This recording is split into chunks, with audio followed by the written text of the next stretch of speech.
Welcome back, and there'll be some other time to respond to Elizabeth on Arsenal. For now, let's quickly get back on the line.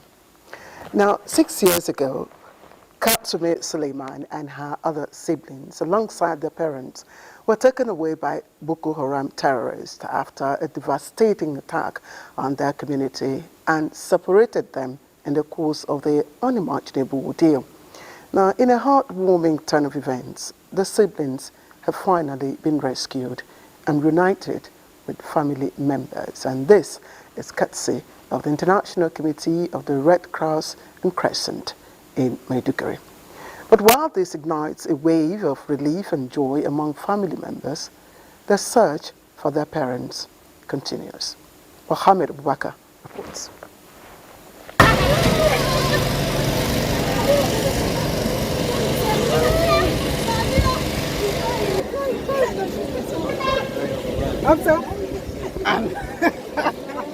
Not even condition under which they are forced to be camped ever since after the attack could deter them from unleashing the happiness in them.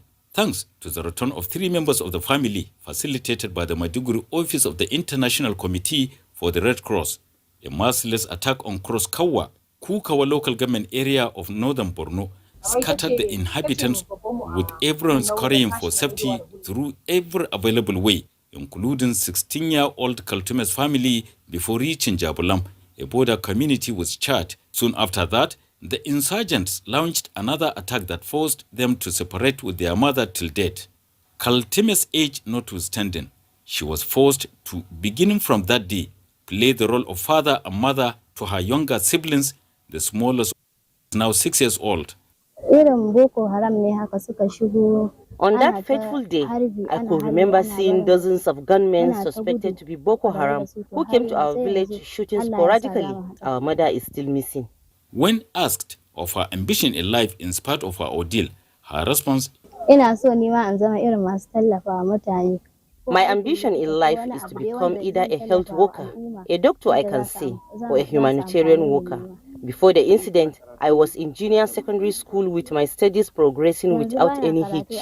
Meanwhile, not only her being reunited with some of her family members gives her immense joy, her first ever experience of being in a plane, to be precise a chopper, is something she never dreamt of even in her wildest imagination. Excitement with Hassan Shuaibu, who saw Kaltume and other siblings 6 years back, is better imagined.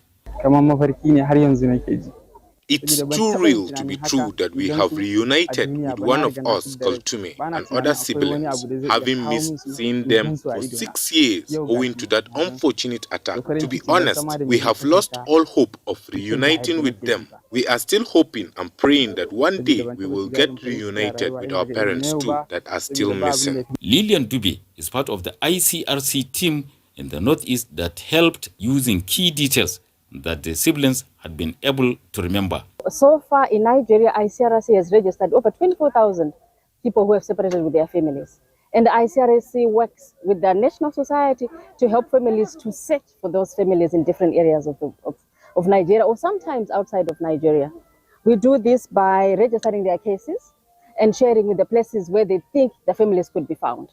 As the Northeast, Maiduguri in particular, gradually picks up the pieces brought by the more than a decade-long insurgency, the hope and prayer on the lips of many is that more displaced families get reunited with their loved ones sooner than later. A reminder that once there is life, there is hope. Our next story is on the complexities of a phenomenon that is playing out now in our schools, and those who attended boarding schools in the past are probably familiar with the senior students intimidating the junior ones, of course, by sending them on menial errands, like, for instance, fetching water, washing clothes, or sweeping their rooms. But that was all part of our learning process. Today, however, the alarm of bullying in schools has been raised to a higher level, and we see classmates going physical with their peers. It's quite an unfortunate development that some students face today, and it cuts across all levels of education, but with various degrees. I mean, a scenario played out in one of the highbrow private schools over the weekend, where a female student was physically assaulting, her colleague with more than a dozen slaps, it was alleged. But thanks to the hidden installed camera and the social media, that video went viral and has generated public outrage and concern. And our correspondent, Momso Damian Tati, has an update on that story. Another, then another, and many more. Yet no cowering or retaliation from the victim. What else could this be if not outright bullying, as many have called it? There's a difference between bullying and discipline. In discipline, when somebody has done wrong or committed an offense, you make the person understand that you have committed a particular offense. Bullying is described as an unwanted, aggressive behavior among children and youths involving a real or perceived power imbalance. One of my senior, he's in SS3. He liked me, he's in love with me. As I refuse, I don't enter wahala. He tried to punish me whenever I do not do anything. Kneel down here. I will kneel down without committing any crime. One time he used wood on my hand, so it affected this one. Could come by discrimination. Apart from physical hitting, there are many ways by saying derogatory words to somebody. Emotional bullying is there. Husband uses words to bully the wife, and vice versa. It's not only men. Discipline. No students will punish you for you not to commit. If you commit, you must be punished. It is said to have existed since ancient civilization, leaving its victims with painful memories, physical, emotional, and even mental damages.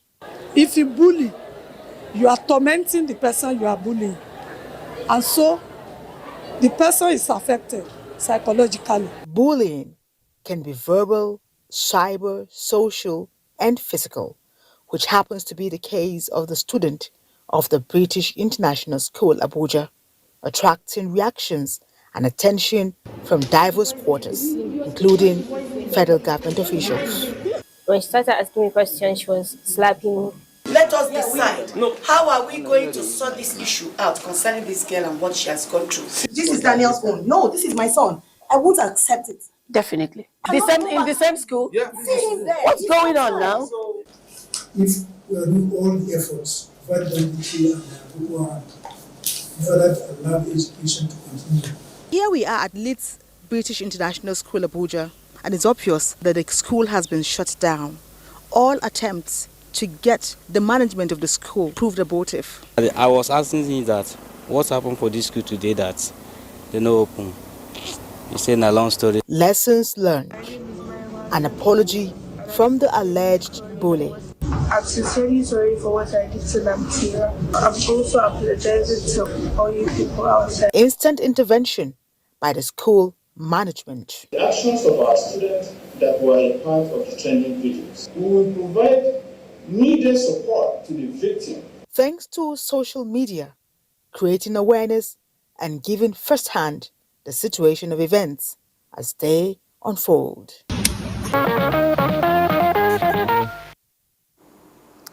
A Newsline will be bringing you an update on this particular story. Her name resonates her story, inspiring courage, confidence, rare among students of her age.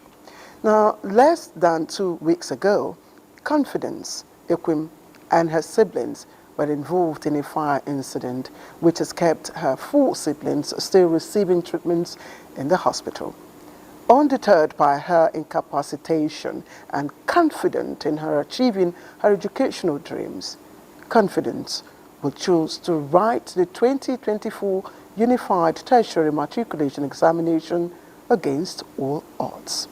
Olayinka Ojo tells us the rest of her story. Though the 2024 UTME may have come and gone, its memories will still linger for a long time. This is because on the 5th day of the examination, we came across a 20-year-old girl, Confidence Chimeta Egwim, the 4th child in a family of 7 who was involved in a fire incident at their home in Idu Karimo. Our camera lens caught her being wheeled into the examination hall with bandages wrapped all over her legs at a CBT center located at Government Secondary School, Wuse Zone 4. We then decided to find out what happened to her. When I came back from work, my brother tried to pour fuel inside jerrycan due to the fuel is much, and the place we make fire was far from where the gen is. So at the process of pouring it now, the breeze starts blowing. From there, the little particles of fire starts coming towards us. That was how the fire started, and the thing affected my whole siblings, the 5 of us. Where I'm standing is where it all happened, as the children had finished cooking.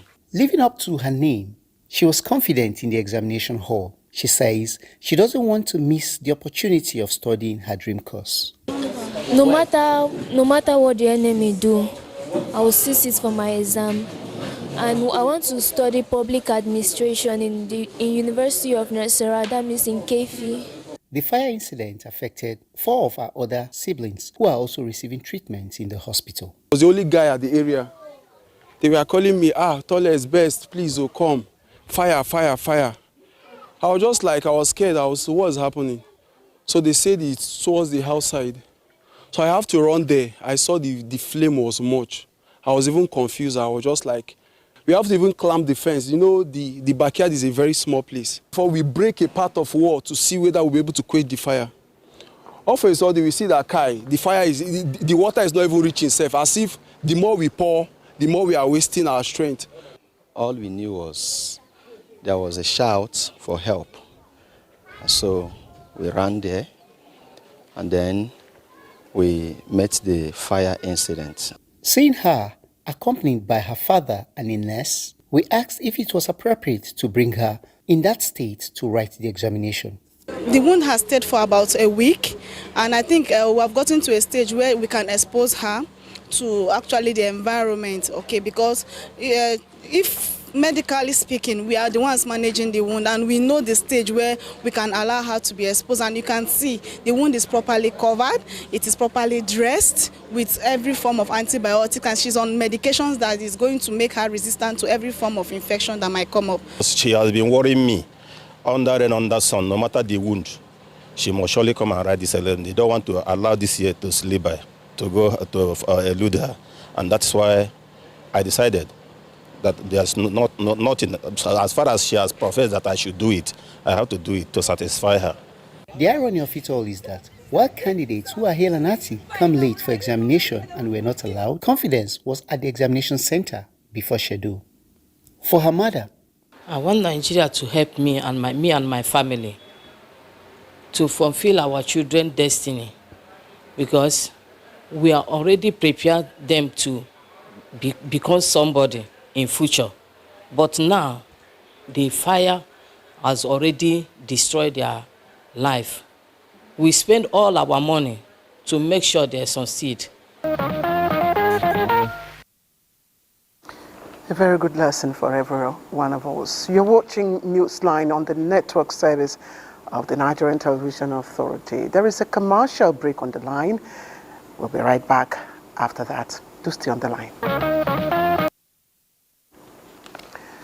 Let's turn our attention now to River State, and the story of Eleme tanker explosion has dominated the media space in the last 2 days. Several lives lost, vehicles burnt, and huge impact on the economy of River State have remained the talking point. While Newsline commiserates with families and victims of the explosion, Marian Vincent Oko has been following the fire incident and visited Eleme community. Let's now bring you details of her findings. The name Eleme no doubt rings a bell due to its significance to the economy of the country. The famous local government area in Yaba State comprises 10 communities which are not only blessed with natural resources such as oil and gas, but also engages in agricultural activities. Unfortunately though, the constant fire explosions which most often emanate from either petrol or gas has remained a source of concern to indigents of the area. The magnitude and impact of such explosions are better imagined than seen, just like the recent Friday night explosion.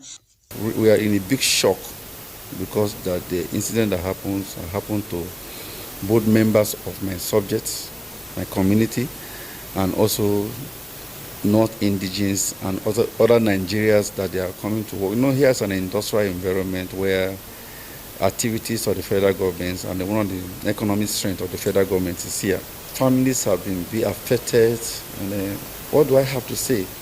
It will say that the federal government have to look at this. Most of these impatient drivers, it is one of the major costs in that place. If the road were closed, a lot of people will not have died in the process. Certainly, the memory of Friday night, April 26, 2024, will continue to find its way into the minds of indigents, residents, and thousands of road users, including those whose means of livelihood are situated along the petrochemical junction axis of Eleme.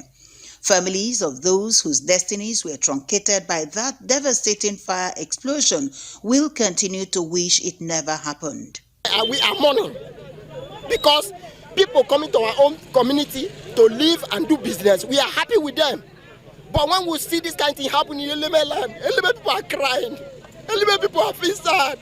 It's not good. Now that the federal government deemed it necessary to construct this road, I think we have no option than to advise them to expedite actions and to observe safety as a top priority.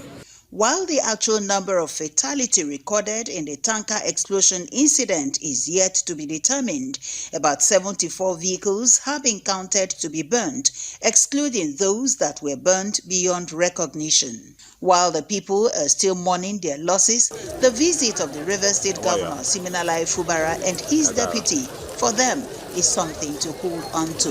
I've already asked the security agency, to give us a full brief so that we can come into the situation fully.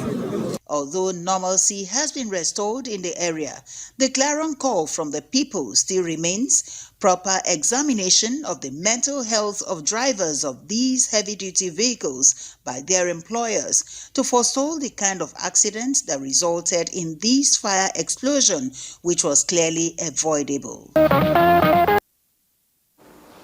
And we do hope that survivors will get the best of treatment at the hospitals and there'll be no need to fly anyone out of the country. And that's precisely one of the reasons we're celebrating our next report. And it's all about medical doctors at Malam Aminu Kano Teaching Hospital who have conducted successful renal transplant and have gone ahead to organize training sessions for young Nigerian doctors to equip them with the necessary skill they need in, of course, the kidney transplant, kidney treatment of renal diseases as well. And our correspondent Fatima Sanusi Karaye is a reporter and she filed in this report for us. Sometimes 3 times in a week to come to dialysis. Not an easy way for me. And I've been on this a year plus now. Financial body is very heavy on us. Sometimes we manage to source money from another side. Dialysis patient at Malam Aminu Kano Teaching Hospital on his struggle to survive. Nigeria is among countries with high prevalence of renal diseases, with 42% of admission. It is one of the medical conditions that are too expensive to manage. Therefore, kidney transplant has eluded many families on account of their indigent nature. While some renal patients have to embark on medical tourism in other countries to seek for solution to their problems, especially those who will undergo transplant, the financial burden is enormous. However, the solution is changing for better, as some medical facilities in the country now have what it takes for kidney transplant.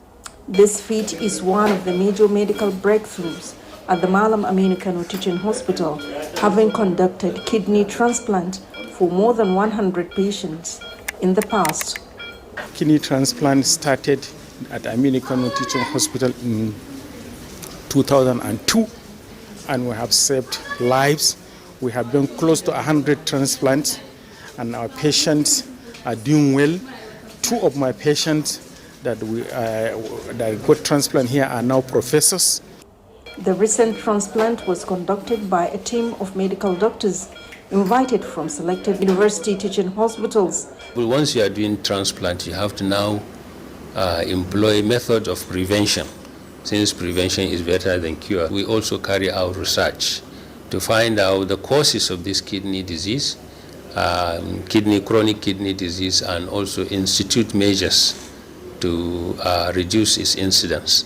Consolidating this breakthrough involves training of medical doctors on how to carry out transplant in their various health facilities and also care for renal patients. Many experts are invited from all over the country, from Abuja, from Bauchi, from Maiduguri, from Zaria, and they are all in Kano to learn from the transplant process. However, doctors assured kidney patients of their commitment and determination to provide excellent service as obtainable in developed countries, believing this will curtail mass exodus of kidney patients to other hospitals abroad. I'm very sorry. I should have warned of viewer discretion about those disturbing clips there. So let's change the tempo. Who dares to fish in a lake that harbors dangerous aquatic reptiles like snakes, crocodiles, and hippos? That is precisely what makes the Oyo Fishing Festival unique and alluring. Oyo Lake is believed to be a hideout for dangerous aquatic animals, and only the brave and daring fishermen can compete in the festival, and the person with the biggest catch or Sarikandua is declared winner. Now, Mr. Bulu's Joshua's catch in 2010, weighing a little over 300 kg, is regarded as one of the biggest catch in the history of the fishing festival. So, who won the Sarikandua or biggest catch this year? Let's find out from correspondent Adu Adamu in Yaba State.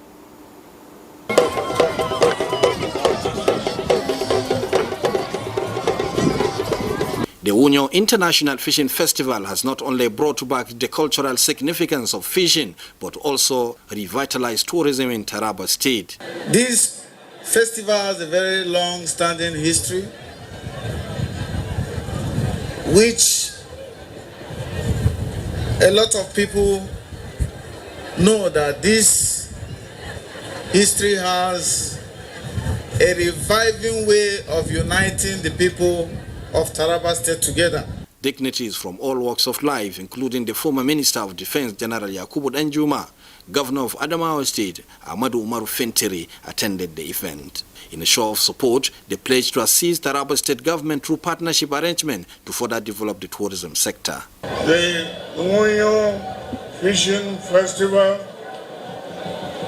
not only showcases our traditional values, but also serves as a platform for fostering unity and understanding among our diverse communities. The combination of culture and education must be such that it guarantees peace and provides a vehicle for progress. We Africans can grow our important tourism attractions by learning from each other, and I am more than happy to promote cooperation in the sector of tourism between Yaba State and Namibia. The festival featured various competitions with fishing and other water-based activities taking center stage. 2, 3, 4, 5 swimmers, Your Excellency. There's the swimmers again. Let's see who is going to be the first person here.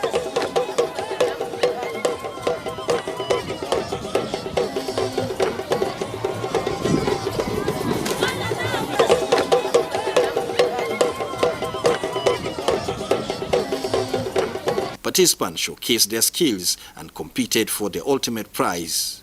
At the end of the event, winners were awarded with prizes, including a car for the overall winner, who caught the biggest fish, weighing an impressive 170 kilograms. The revival of the Unyo International Fishing Festival has not only brought back the glory of fishing and cultural traditions, but has also put Yaba State back to the global spotlight as a tourism destination in Nigeria.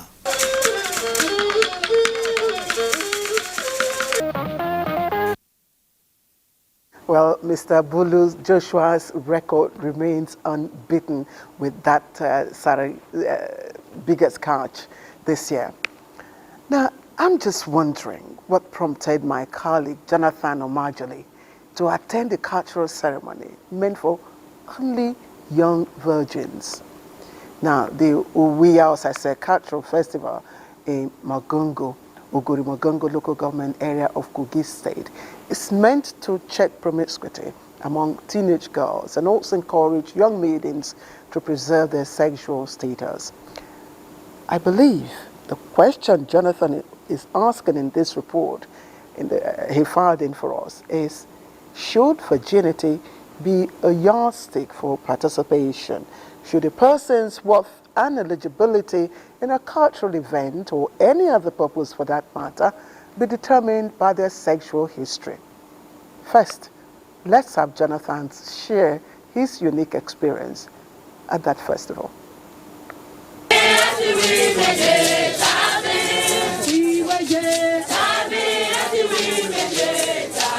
For a young girl growing up in Magongo, Kogi State, the Owiya Osese Festival holds more significance than just a cultural celebration.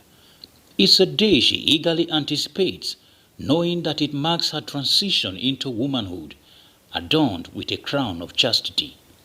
The festival symbolizes the transition of young girls into womanhood, and only those who maintain their virginity are honored with the opportunity to take part in this respected tradition.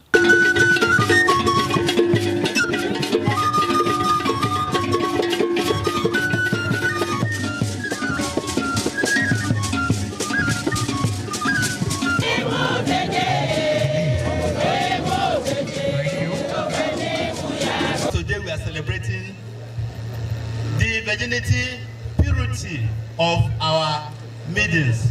It's a taboo for any woman that did not pass through this process. This is a culture that we miss our forefathers that have been celebrating.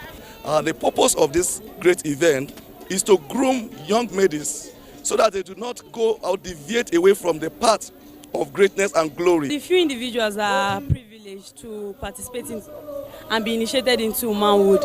They have say and they can be able to talk among their peers. I'm proud because I make my parents proud, to be precise. The festival continues to attract cultural enthusiasts and visitors from afar. The presence of Kogi State Governor at this year's edition added to the excitement. Mr. President said, I should tell you to shun violence. You should not allow anybody to use you as an agent of destruction. Yet, the Oyo State Festival isn't solely about the rite of passage. It's also a vibrant showcase of the Magongo people's rich cultural heritage, celebrated through music, dance, eating competition, and other traditional customs. It's almost a week program.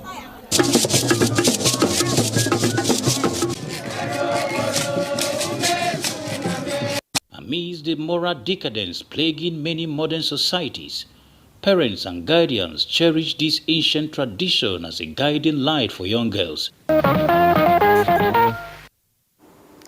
Now, Jonathan thinks it sounds archaic invasive and harmful cultural practice. But what do you think? Should participation in our cultural events be based on factors like talent, interest, or even contribution to the community? I would like to know your thoughts on this, and you can send me your response on my Facebook or Twitter, that is X.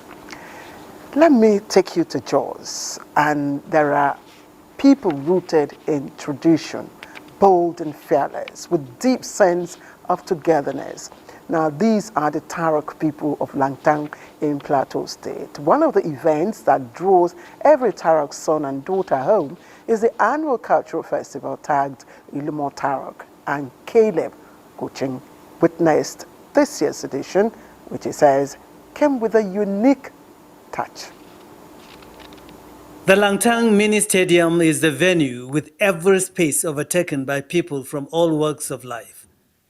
The cultural displays are spectacular, captured by our camera lenses, specifically for your viewing pleasure. Taken to a higher height. And that is why we are here, to celebrate our life, celebrate our tradition.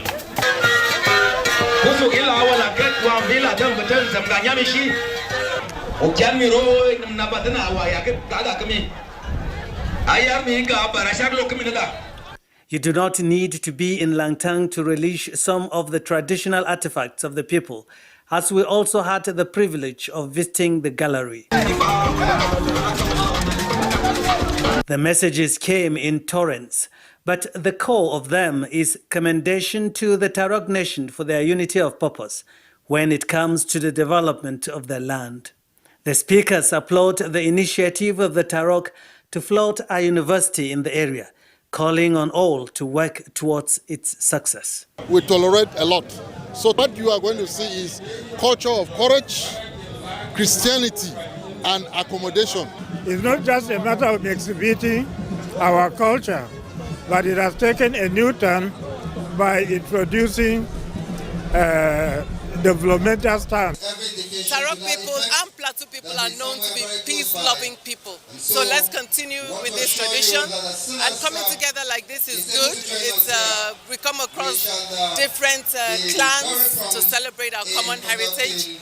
And it's only good because it strengthens our ties. This is a very, very happy occasion for the Tarok nation. This time you would see the focus is on our diversity and how can we use our diversity to unite the Tarok nation. After this Ilumo Tarok, we will go into the farming season. So it is a celebration of the showcase of the Bumba harvest of the previous years and then approaching God for another better harvest. You can see the coming together of various sons and daughters of Tarok land has shown that the unity of Tarok land is sacrosanct. Governor Caleb Murfang, represented by Chief of Staff, Government House, notes that the Tarok people are a force to reckon with. The Tarok Nation's initiative to establish a university in Langtang is a commendable step towards this goal. It aligns perfectly with our vision of providing our youth with access to exemplary education from grassroots to tertiary level. Tarok land is a blessed land. Tarok people are a blessed people. But if they must straddle this blessing to fruition, it will depend on them coming together. And declare your readiness to fight your common enemy. And Oyo State is next on the line, and the state government hopes to change the narrative on tourism through its hashtag, It's Oyo State 2024. So for those of you who are fond of traveling outside to seek pleasure, what you are looking for in Sokoto is right here in your Sokoto trousers. So it's over to Grace and Yoleke. Nigeria is arguably Africa's best kept secret, with a gold mine of potentials capable of economic prosperity beyond limits. Oyo State in southwest Nigeria is home to over 100 tourist sites and beautiful cultural events whose future depends on the ability of the state's residents and its government to not only sustain but to also improve. This is why the Governor Seyi Makinde-led administration has taken a major step by bringing in investors and individuals who are players in the arts, culture, creative and tourism industries from across the globe to a summit themed repositioning tourism as a driver of sustainable development in Oyo State. Opportunities exist in the tourism sector, and if properly harnessed, this is another way of expanding our economy. This is to further integrate Oyo State and by extension Nigeria into the global tourism industry for sustainable development and consequently boosting the sector into becoming a viable alternative for revenue generation. But we've got to educate the people in hospitality and why they should take visitors seriously because they add value to the environment. Art is part of the recipe they use in promoting tourism, and we are truly rich with arts and cultural matters.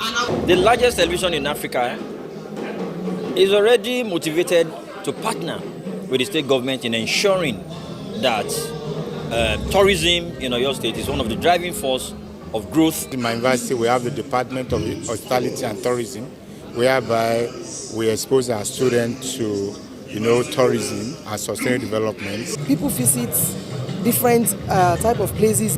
What they lacked before will definitely come to their memory. Oh, wow, this is here. We can't do much without the government. We need a government. Tourism is fragmented and everyone has a role to play, as it is very important for economic growth in all facets. For those who have played a role, the governor's dinner and awards was a point of reckoning. Been on this project for over going to 20 years, since year 2009 and up to date. For a governor to recognize us, we really say thank you to His Excellency. The two-day event afforded tourism investors the opportunity to provide sustainable templates that would make the state a pride. All right, let's refresh your eagerness for Newsline tonight with these commercials. All right, Plato in his symposium actually said that man, was a complete whole until some gods separated them, and since then, we've continued to search for a better house. And I'm glad to report today that some of our children have concluded the search and have found their better house. And we are going straight to Yobe. We begin with the son of the Deputy Inspector General of Police, Bala Chiroma. That's the Talban Fika Adamu Bala Chiroma and Dr. Fatima Ajia Zama. And our correspondent Yunusa Suleiman reports that the intense heat in Yobe did not deter families from relishing the beautiful moment. A gathering of distinguished personalities were in Yobe State in solidarity with the family of DIG Bala Chiroma. The Talban Fika in respect of the wedding solemnization of his son, Adamu Bala Chiroma, and his bride, Dr. Fatima Ajia Zarma. The marriage was contracted by the Chief Imam of Fika Emirate Goni Babaji on the announcement of 300,000 naira dowry.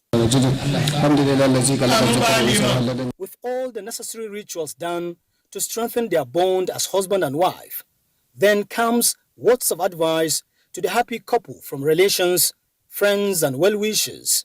The couple is that they should be patient. No marriage is perfect, so they should imbibe the culture they have seen from their parents. That I'm wishing them the best in life, and for God to bless their marriage and to have a very successful family life. They should not entertain a third party into their marriage, and they should see marriage as an act of ibadah. So they should be patient, enjoy each other, and respect the family of the groom. The father of the groom, Deputy Inspector General of Police in charge of Administration and Finance, Bala Chiroma, and the Telbar of Fika Emirate, appreciates everyone that came from far and near to celebrate with them. Highly elated, very happy, but I've lost a child from childhood, from birth. So this stage that he's getting married, any parent will be so happy. They should keep it easy, stay calm, and I've also they will have to be prayerful. I believe that if they are tolerant to each other and if they continue to pray unto God, it will be fine. It's time for the latest couple in town to share their feelings and gratitude to their guests, family, friends, and well-wishers. She's someone who is simple, who is kind, nice at heart. I pray to the Almighty Allah to sustain this marriage.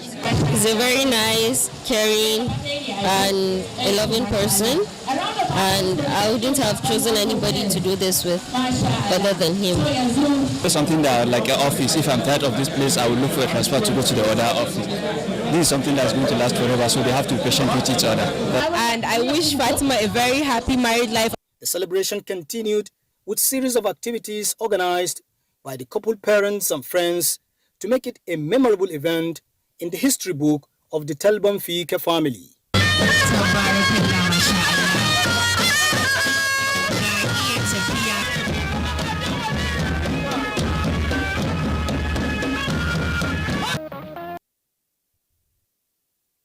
Next is Katsina, and it was the turn of the son of former director of the NTA News and Current Affairs, Malam Aliyu Baba Barao, and daughter of late Abdul Kadri Sani Guru, and the wedding fatia held in Malum Forshi over the weekend.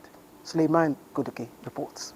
With Islamic injunction, marriage is a religious obligation, a moral safeguard that allows for procreation. It is in the fulfillment of this commandment that an Islamic scholar, Dr. Aminu Ado, in company with other Islamic scholars, joined Bashir Baba Barrow and Ramlan Abdulkadir as husband and wife in accordance with Islamic rites.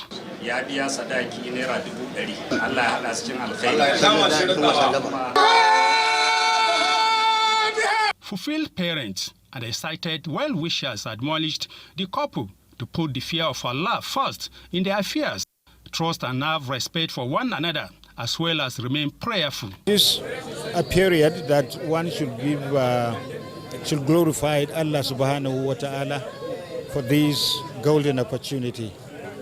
There is always a time to be born, and there are certain opportunities in life that God has given you, and that is a privilege. And that privilege, you should utilize it very well, and that is why we hope that the couple, the newly wedded couple, should be good citizens of this great country, Nigeria. Everybody knows Aliyu Baba Barrow is somebody who is a disciplined, somebody who has excelled in his career, and he has a disciplined family, and we are so happy that Mohammed Bashar is somebody who will be able to look after a wife. The wives, the husband should be patient with themselves, they should realize and respect the houses they come from. For the groom, Bashir Baba Barrow, and the bride, Ramlan Abdulkadir, a graduate of biology education. Union between two families, and Alhamdulillah, I'm really happy for today. I don't even know how I'm feeling now.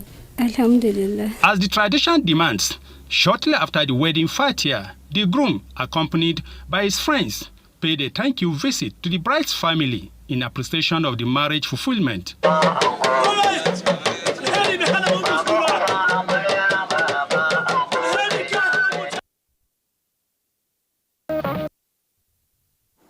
How time flies. Not to worry, that will carry over us to next week. From me and the Newsline crew, see you next week. Bye-bye.